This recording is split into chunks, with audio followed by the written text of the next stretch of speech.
Project Lawful aka Planecrash by Yarwain aka Eliezer Yudkowsky and Lintamande. Thread 4, Project Lawful and their Oblivious boyfriend. Episode 87.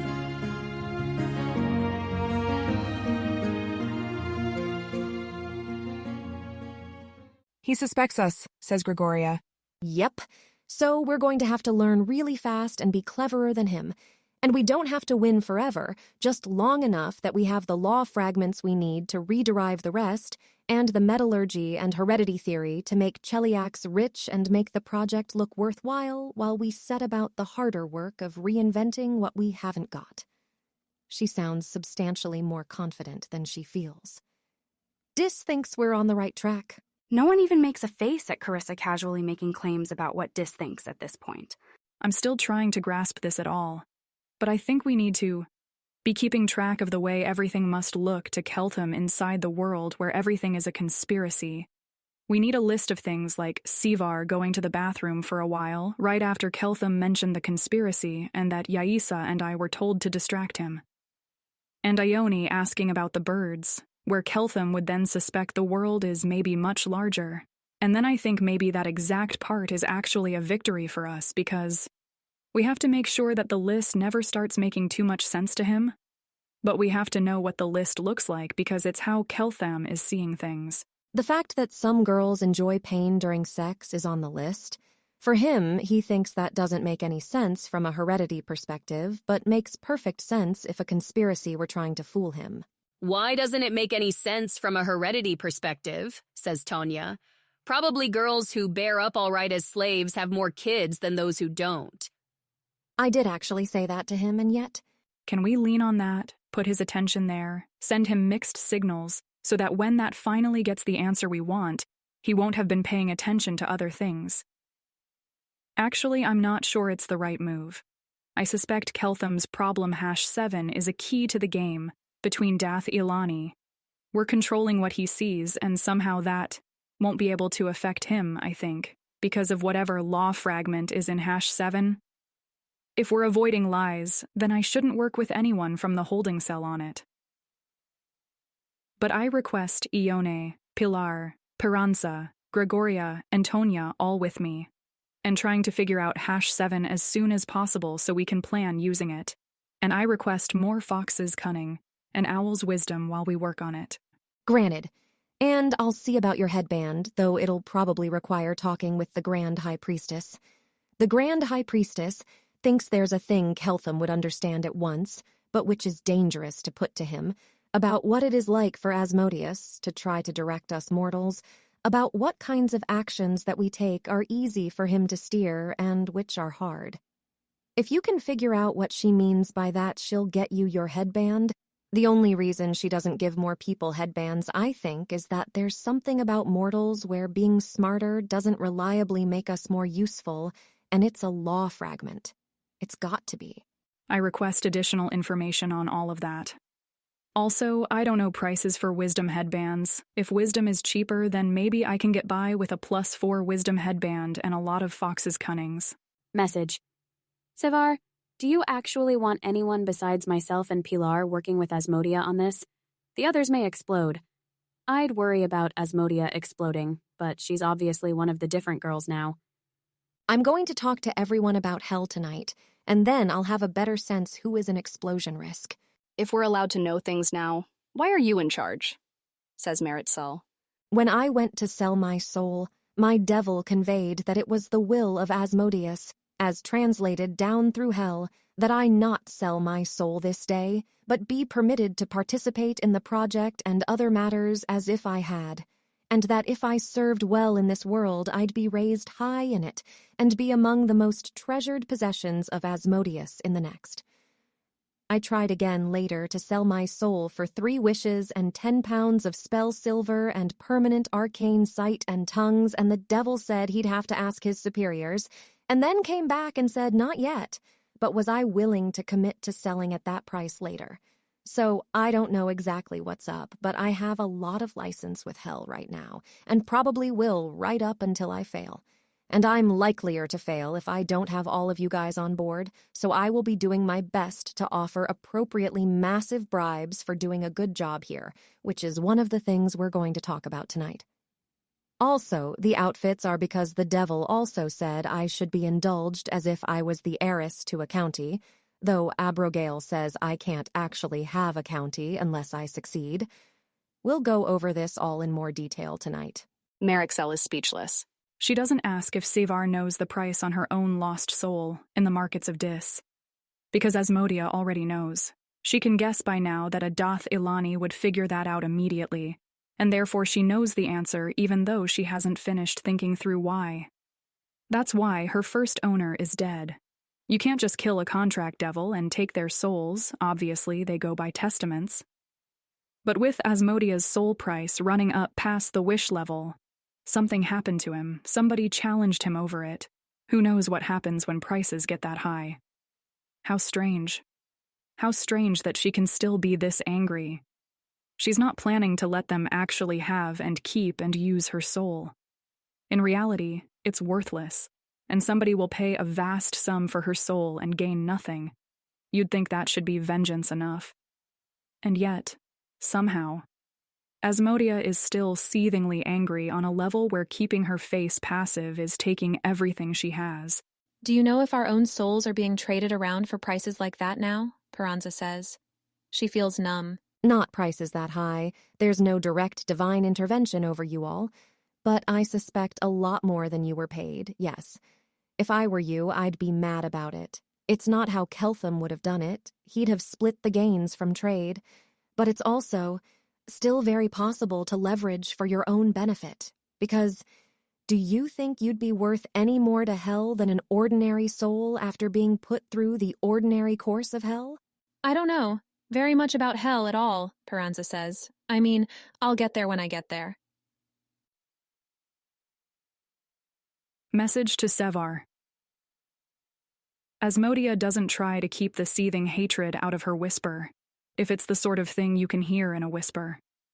I suggest that new members of the project should be informed of this before they sell their souls, and in exchange for tipping them off, we should get half of the spell silver they get, and that spell silver should be distributed among project members who have already sold their souls. Acknowledged.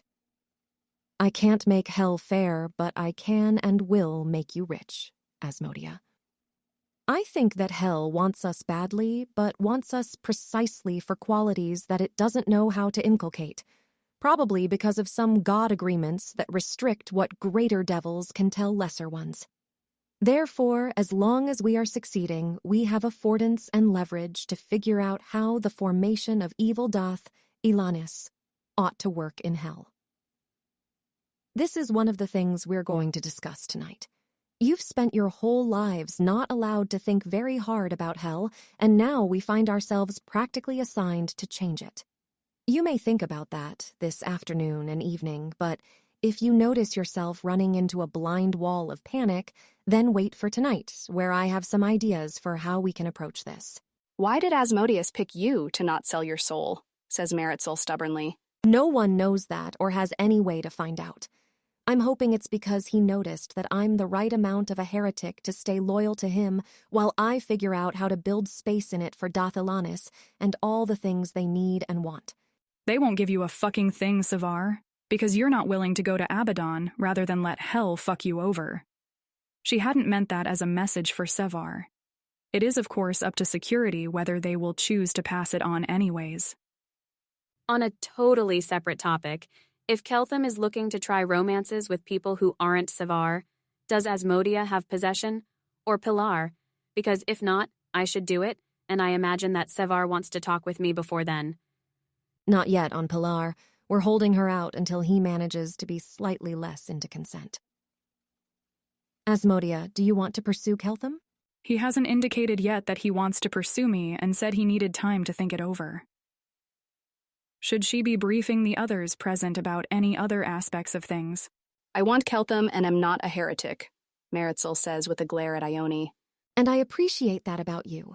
And it's possible that the outcome of the conversation with Ione is that I don't trust her enough, or that I think it'd be salutary for Keltham's next romantic interaction to be with someone who isn't faking anything. But if in Alter Cheliax Ione'd totally go after him, then by default we do that. We have to adhere really closely to what we'd do in Alter Cheliax if we're going to stand a chance. Does Keltham actually want girls who don't have incredibly interesting backgrounds? I mean, I assume that's why he asked the question. I wasn't planning to not seduce Keltham ever at all, says Peranza. Keltham asked that question to verify his tropes theory, which will be discussed at briefing tonight. He does want other girls, or at least he might. Is there any reason that we shouldn't just have everyone who's currently interested competing to seduce him at dinner tonight? Says Paxti, who feels that she was originally promised this scenario when she agreed to work on Project Lawful. Take a step back and think very carefully if that is what would happen in Alter Cheliax, and if it is, then yes, you may. I'm pretty sure that's exactly what would happen in Alter Cheliax, says Meritzel. I'm not. We were originally recruited to do that for reasons having to do with the real Cheliax. We have to figure this out step by step. What happened in the Alter Cheliax instead? When they recruited us here? What instructions we got in Alter Cheliax? And then we need to write it down, so everybody is living in the same Alter Cheliax about it, and we have to put up a huge wall somewhere with all of this written down. Keltham asked me earlier what kind of screening questions we'd gotten before coming here, and I had to make something up, and that needs to be on there. I needed to make up an answer quickly, and I bet security didn't copy everyone else as soon as I said it. Which means that Keltham could have come up to Paxti and asked her to answer immediately what the screening questions were like, and he could have caught us right there before security had time to fill her in. Don't you get it? We're playing this game against a real Dath Ilani. The only reason we're not already out is that Keltham isn't oriented enough to start playing for real. Ask the Grand High Priestess now about Asmodea's headband, says Carissa. And yes, that's the answer I was about to give. Alter Cheliax has to be complete. It has to have every detail for the same reasons it had to be based on Taldor in the first place. Figure out your experience of every day up to this point, and then figure out if you'd flirt with Keltham. So, thinking back, I now suspect I significantly fucked up the original things I said to Keltham, back when I was trying to make sure Lord Nethys didn't destroy my soul for not even trying to carry out his mission. I need to figure out what Alter Ione was thinking in Alter Cheliax when she said everything she did, and what that implies about whether Alter Ione wants to make another try at Keltham, and when. A security transcript of that conversation might be helpful. Is Asmodea in charge of this now? You know what, for the time being, yes. I request transcripts of literally everything that's been said to Keltham or by him that I wasn't there for. I don't know if I'll be able to finish that before my ring of sustenance kicks in, but with your permission, I plan on not taking any downtime today or tonight, and telling Keltham I didn't feel like I needed downtime today if he asks. No, wait. Would that be too much less likely in ordinary? Well, I'll figure it out. Pending headband, I'm going to try to work out answers unenhanced and then get enhanced at the end to review and correct everything. The owl's wisdom is important for this, not just the fox's cunning. I don't know why yet, but it is. So the number of those available to me is the number of times per day I can figure out significant parts of the game or make complicated decisions in it. Unless otherwise instructed, I think my current priority is figuring out Alter Cheliax's seduction mission parameters before dinner. Sevar, you know what Alter Cheliax is supposed to be, and why, to make it acceptable to Keltham. That's not a part of this, I understand, so I think you can't just go off and leave me to it. After that, we can figure out what Alterione was thinking. I'm not looking forwards to that, but accept it as my job. Then, if Alterione is still making a run on Keltham, Ione can talk to Sevar about that. Message. Sevar. If we're also trying to not have Keltham end up believing in the patterns, I can't do any part of my job without your supervision until I know everything you do about them. I'll be here with you advising.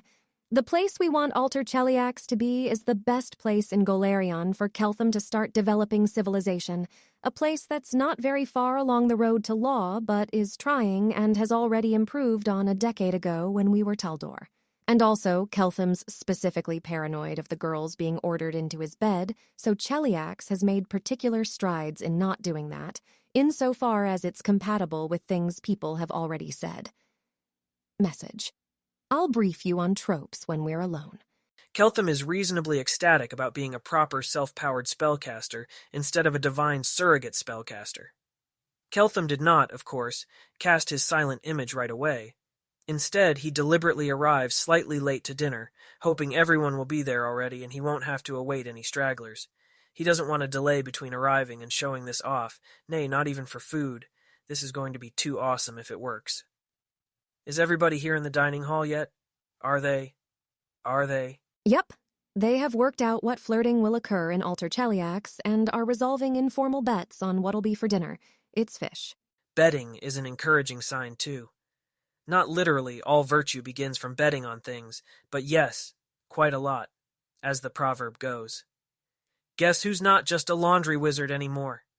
Everyone get within a 20-foot radius of me. Turn off all the lights if that helps. I'm going to show you a silent image of Dathilan for as long as I can maintain concentration. Unless, of course, this spell just completely fizzles. It's my first time. Why does she feel terrified? They gather around. Behold wizardry. Keltham isn't sure if he'll be able to do things like animation or changing between entirely different images while he holds concentration. So start out strong. How about if they're surrounded by full blackness? He won't try for stars yet. Just the silent image of black walls around them to screen out light, and above them, within the resulting darkness, is Dathilan. Nighttime, so soft traceries on the continents are glowing red, with a few spots of whiter light for cities that never sleep and have been allocated space far away from all telescopes. Oohs and ahs. What Galarian will be if they succeed. If she succeeds, because they'll fail if she does. Can he possibly add the distant stars too, via imagining that the edges of his illusion are walls emitting appropriately incoming photons, as should look right to him from inside? That's simpler than a looming skyscraper will be. He doesn't need to worry about parallax. Yep. It feels a little closer to how the gods see Golarion. Part of something much, much vaster. He's not sure he can get the parallax right on distant skyscrapers just yet. He can try that after, if he can maintain concentration. So now that the star field apparently works, let's start zooming out. Not all Dathilani, but more than half, know how to find their way back to Dathilan, if they get lost somewhere inside their galaxy with an extremely fast FTL spaceship. And they know how to find their way back to the local galaxy if they're stranded on a larger scale than that. It's just a cool thing to know how to do. Keltham has seen enough zoom-out videos for his illusion of it to be realistic, if the illusion makes it look realistic to him. He'll run it at a speed where it takes him about 2 minutes to get to the local visible volume. How do they know? Meritzel whispers, very, very quietly, half to herself. Well, obviously, as soon as you could, you'd send your civilization off into the stars. Because you could. Because there could be civilization there, too. Otolmens does not recognize any of that. And while parts of it have reasonable and consistent implied mechanics, parts of it do not. And how would a bunch of mortals get a view of things on that scale if they can't catch and back infer from incoming photons, intercepted well above the atmosphere like she can? Also, that is extremely large for a universe. It keeps on zooming out. Otolmens is glad she is not the one who has to maintain all that. Why is so much of it missing? That's not good. Wait, is that supposed to be the cosmic microwave background? The cosmic microwave background does not look like that. A universe would need to grow very oddly for a cosmic microwave background to end up looking like that. This person comes from a very broken universe, and its version of Otolmens is either dead or very sad, and none of this is making Otolmens any less worried. Good enough to look realistic to Keltham is perhaps not quite realistic.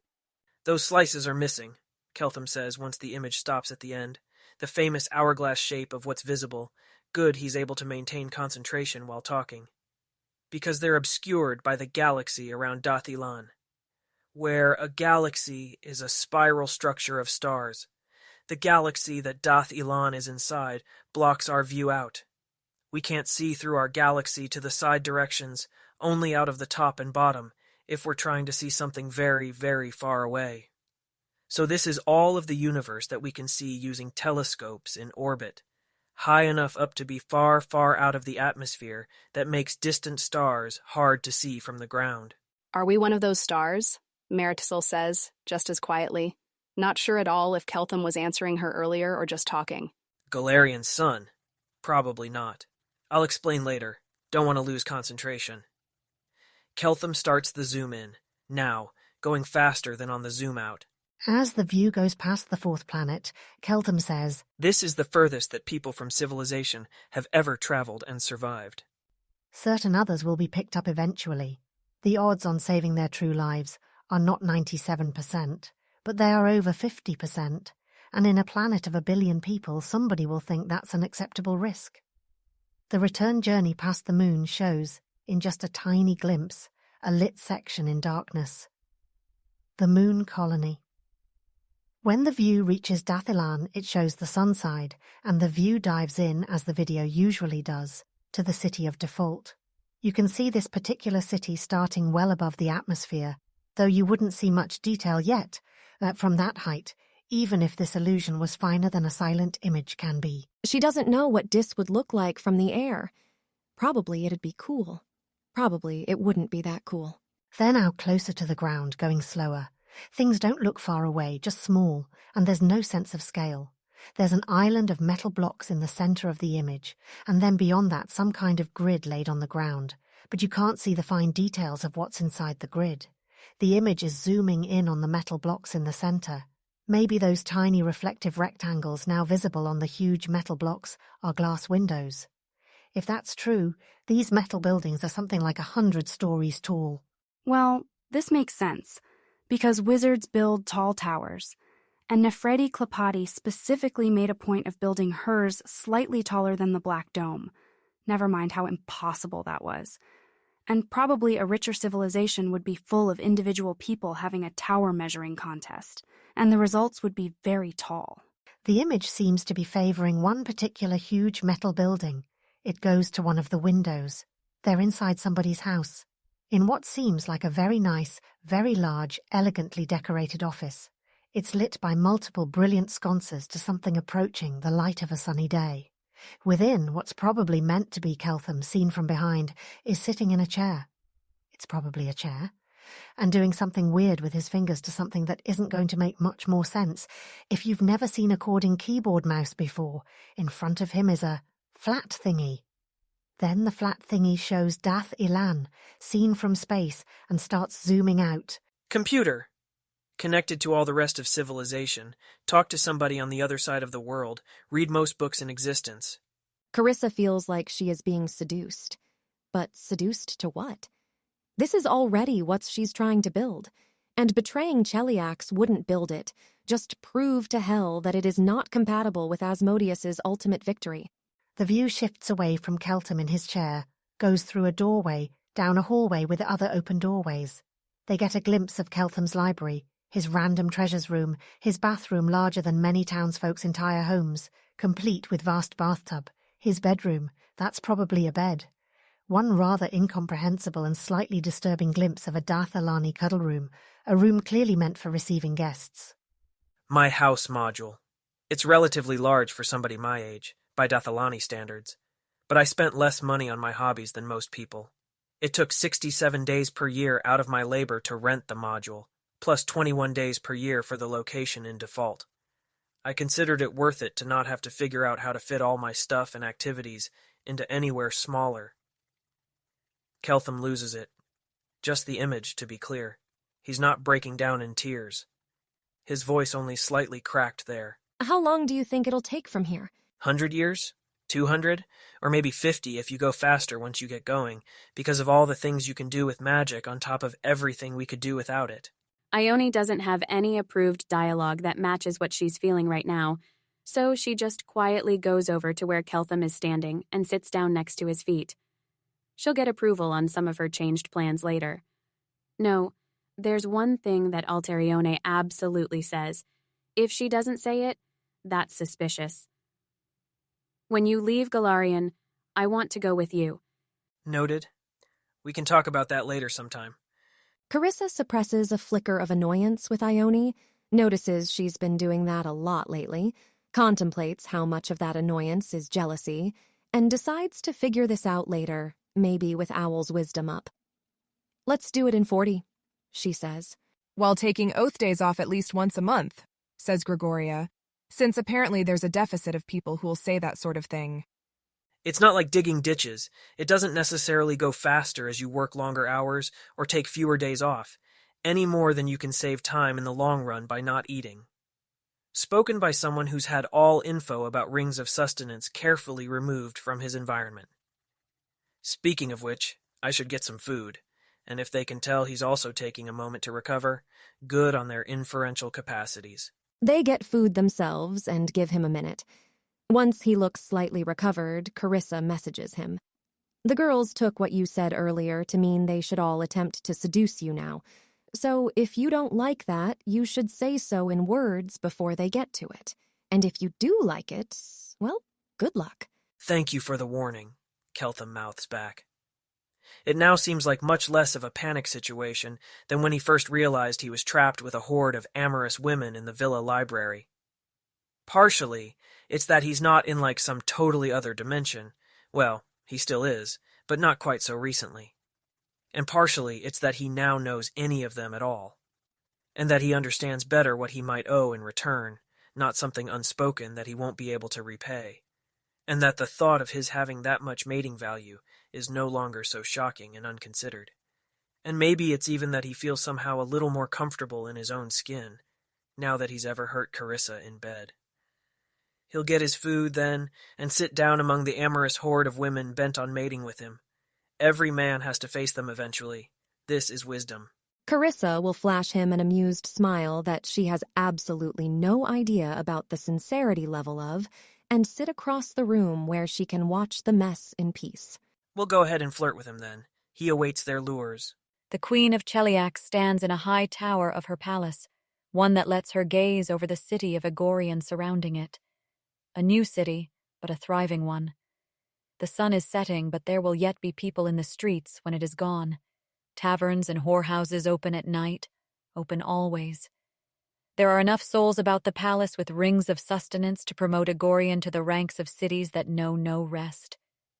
"I see it," says Abragal Thrune, letting the exultation that she feels fill her voice unhindered by concealment, only moderately enhanced by splendor. "I see Asmodeus's plan." Nothing good has ever happened to me after hearing those words. "I guessed you would say that, Most High. Indeed, that is why I spoke so. Did I manage to hit on anyone's exact wording?" "Yes. I assume you have some purpose in bidding me here, other than amusing yourself wasting the time of your senior partner's more valuable slaves." "I think I do see it, though. Asmodeus's plan. But I will not work around the edges of my current instructions in order to fulfill it better." "Oh, good," Aspexia says dryly. "What are you going to start doing differently then? Tell me of it and how very predictable it would be to our Lord." "I would devote additional resources to one of our current operations in a not especially creative fashion. Would that suit you?" "I feel a spark of hope that it will do less harm." "Somebody in all Cheliax must try to have any notion of the course of greater events. That person is, of course, me. Asmodeus would not have forged an infernal crown so mighty if it never served him for its wearer to think." "The time for such cleverness is when you are about plots and projects that you originated yourself, or else perhaps when events are happening that our Lord could not have predicted, when his plans are clearly beginning to go astray. But tell the Most High of her Lord's brilliant plot, then, that you are brilliant enough to perceive yourself." "Plot? Hardly. It is a plan spanning thousands of years and perhaps implicit since the creation of the world." "Ah, one of those. Hell is the destruction of hope." "Consider Aspexia. It is said in many places and many books that Abadar, god of wealth and trade, and Asmodeus, god of slavery and tyranny, are on friendly terms. Why? Because Asmodeus is a god of compacts? He does not promote compacts well suited to trade, nor the increase of wealth. When we force a Chelish soul to sign with a devil, They are not thus enriched as Abadar sees it. Because Asmodeus is Prince of Law, let Abadar be on much friendlier terms with Iomedae then, whose laws would seem more suited to her peasants accumulating gold. Consider, Asmodeus would have us build schools and roads. He has sent us resources out of hell for it. Of course, his slaves become more valuable thereby, more useful. But consider, is that usually Asmodeus's way with his slaves? We are resources to him, yes, but the worshippers of other gods are equally resources to them. And yet among the never-mortal gods, only Abadar also troubles himself to see so much to their industry. Consider. Evil can force its people to work by whip until in mortal lands they drop, or in hell forever.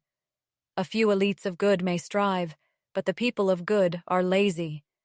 Hell is more industrious than heaven, and Axis can scarcely be bothered to spare a droplet of attention from their amusements. Then why has our Lord not already won? Because there were balances of power set in the beginning of things. The game of gods is one that can hardly have any winner, perhaps a few losers at best. It is akin to a game where players all have heaps of stones and take turns removing one stone from some other player's heap. Should any player get ahead, the other players combine more against them. If, from the beginning of things, Asmodeus had seemed more set to win, more alliances would have been made against him, and more compromises forced. Exactly.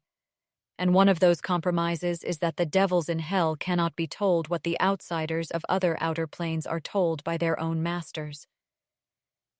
It is a key compromise that partially negates the advantage of hell's industriousness. And if that compromise is itself compromised, in a world of shattered prophecy, hell's road to victory then opens. Not only in Golarion, in all the realms Asmodeus contests, for devils are not limited to one realm as almost all mortals are. We didn't understand where his plan was going before because we had not seen Keltham, but seeing Keltham and hearing of his civilization, it becomes clear.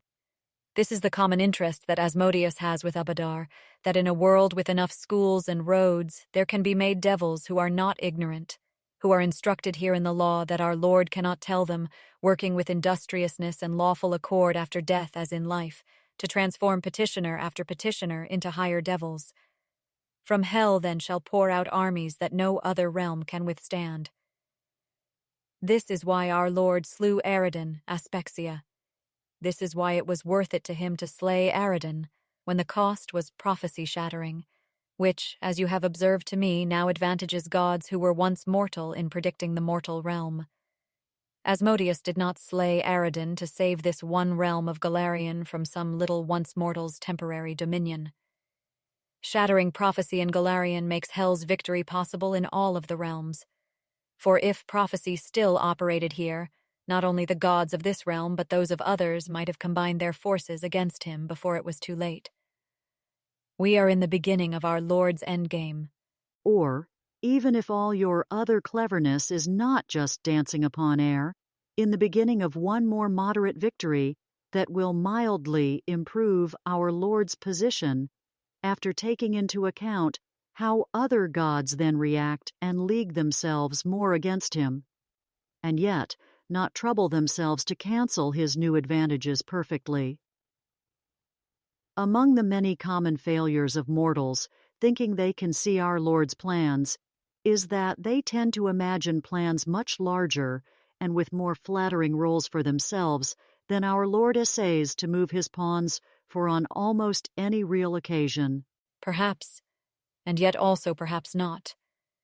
Consider the events around us. This is no ordinary occasion. Asmodeus is intervening over and over and over. Our Lord has finally moved against Zon Kuthon, now sealed, and the other gods yielded to him in the matter. Otolmens herself makes bargains visibly to his favor. Asmodeus's triumph in Golarion is become predictable enough that Caden Kalian has made common cause with him, god of good that Caden Kalian may be in name, in exchange perhaps for more revels and fornication in the worlds of the new lawful evil, along with a little solicitousness towards children, turning openly against Yomede along the way. Nethys is backing Project Lawful for the spread of knowledge, Irori for the perfecting of souls and law. Abadar might prefer his cleric elsewhere, but he has not withdrawn his powers from Keltham. Hell's victory is at hand. We may even live to see it in Golarion. I must have missed the clarifications from Hell notifying us of an alliance so momentous and so straightforward when they troubled to instruct us regarding the children at all. Why pay extra to tell me what I am clearly capable of figuring out for myself if I bother to exercise a little wit? Abigail, tell me you are amusing yourself at my expense and not actually being this incorrigible to our Lord. I am of course not certain of any such conjectures, but I can see the possibility, nor is anything about it surely wrong. And if those are perhaps not the exact details, something vast seems to be latent in the air. Some endgame is beginning, I think, and perhaps not only the endgame of Golarion alone, and our Lord does seem to be at the center and even, we may hope, in control. What would you of me, Aspexia, having seen this much possibility? Would you that I do nothing? I would have us all do as our Lord instructed, and not leap to greater excesses of zealousness when it seems our Lord could easily have instructed more zeal if it were wished. Also, if there are tropes about, you are baiting them. I have gone to great lengths to be free of tropes, and had sincerely hoped never to hear of them again. Hell is the destruction of hope. I presume you've read the most recent reports out of Project Lawful regarding the asexual and her absent superpowers, to say nothing of the hidden cleric who could only be detected by one who would not reveal the truth to Keltham and Savar. We must at this point regard tropes as simple fact. Then are we to never seek any victory for Asmodeus, fearing ourselves to invoke the wrath of tropes if we dare try? Why not sign Cheliax over to the rulership of these tropes, then, if they and not our Lord now command us? The Grand High Priestess of Asmodeus is feeling very tired right now. She did not need an entirely new class of pseudo-divine entity forces to worry about either. But she is not going to pretend they don't exist. I know that you have little taste for romance novels. Even amid the chaos of your ascension, I do recall hearing the report that you had all Chelish authors of them put to creative deaths by their own lovers when possible. But in this case, that is not precisely true. As a young girl, I tried several such and found them wanting. After I ascended, yes, all of those authors met appropriately romantic fates of my own design. But I gave new instructions to new officers after, and in my first years personally checked all synopses to pass final word on their approval. Today, I admit, I have less care for such matters and so less attention. But every year or two I deign to have some author of seemingly good repute brought before me to kneel in wait while I read their latest work, and the results are running half and half between authors enriched and authors incinerated. On the whole, there has been a vast improvement since my reign's beginning, if I do say so myself, though much about the temper of literate Chelish women remains to be perfected. What of it? Aspexia Rugatan thinks to herself that she really should monitor more closely every single thing that Abigail Thrune II ever gets up to. It's just that the dark water in that well seems to have no end. Turn your over-cleverness to this, then. How is Hell's victory over all the realms to be made the appropriate ending of a romance novel? For Keltham did seem to think, and I would not assume him wrong, that the tropes stood above all gods, and if those could be invoked about Hell's victory over all realms, I might begin to hope for it myself. I admit, I do not at all want to consider that question, but if I must, then I must. Corrupting Keltham would seem to be the obvious key. The story ends with him and his Carissa finally of one accord on the matter, watching Cheliax's victory and Asmodeus's ultimate victory unfold as if it were their own.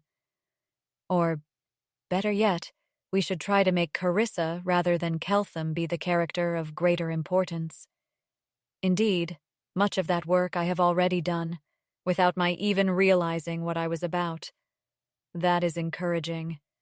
And if Carissa is the protagonist that yields 1,000 useful romantic possibilities, such as her breaking Keltham with the witness of what he has done and so finally remaking her man to her own satisfaction. Perhaps that is how a modern Chellish romance novel would end. What has Abigail done? Aspexia needs to go read one of those novels in all haste. How do we make Hell's Victory be a fitting ending, the only fitting ending, of a Dathilani romance novel, one produced and approved by Keltham civilization? That does seem more difficult. If Keltham had failed tragically enough, out of his own deeper fault, out of his selfishness, out of his sexuality, as Dath Ilan deems faults in him, then would a lawful good writer out of Dath Ilan compose an ending that Dath Ilan thought the most terrible possible, to show the consequence? Why am I now considering requisitioning for myself a tragical romance novel written by the most intelligent, lawful good author who has ever written one? How have I come to this? By what road have I come here? Somewhere we went astray along the way. You speak as if it could possibly be only the one misstep. Ask, rather, whether we ever stepped anywhere rightly. A thought, then. Suppose we are to... Wait. I believe on reflection that I should say no more. I should not speak any of my plans or thoughts on the subject aloud. I have not already lost Hell's Victory thereby, I think, but I cannot speak out loud of how victory is to be achieved, and especially not while speaking with the Most High in a tower overlooking my city's sunset. Is that actually necessary? As Aspexia cannot but admit the answer is that she doesn't know either, the Queen is, of course, right in her strategy. As you say, I did have one idea about that romantic tragedy myself, but I suppose I can delay to have that discussion in a plainer chamber. Wiser still would be for you to write it to me, and have it delivered not by your own person. No, I am too much looking forwards to seeing the look on your face. But it could be written down for you to read if you think that will help. The Queen looks more than slightly weary herself. We should end this discussion here, then, on that ominous note. Aspexia frowns.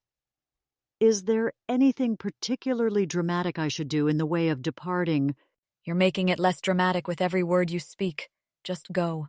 As her infernal Majestrix wills, so it must be done in the end. The Most High departs without further word. Just as planned. Caden Kalian doesn't know why Nethys insisted on Caden thinking that to himself.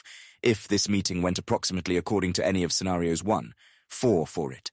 Caden Kalian does not see how a private thought would have any further effect. And it did not, in fact, go precisely as planned. But it is not worth questioning Nethys about such a matter, else he starts going on about orthogonal angles and things that make you more real when they look at you and anthropics.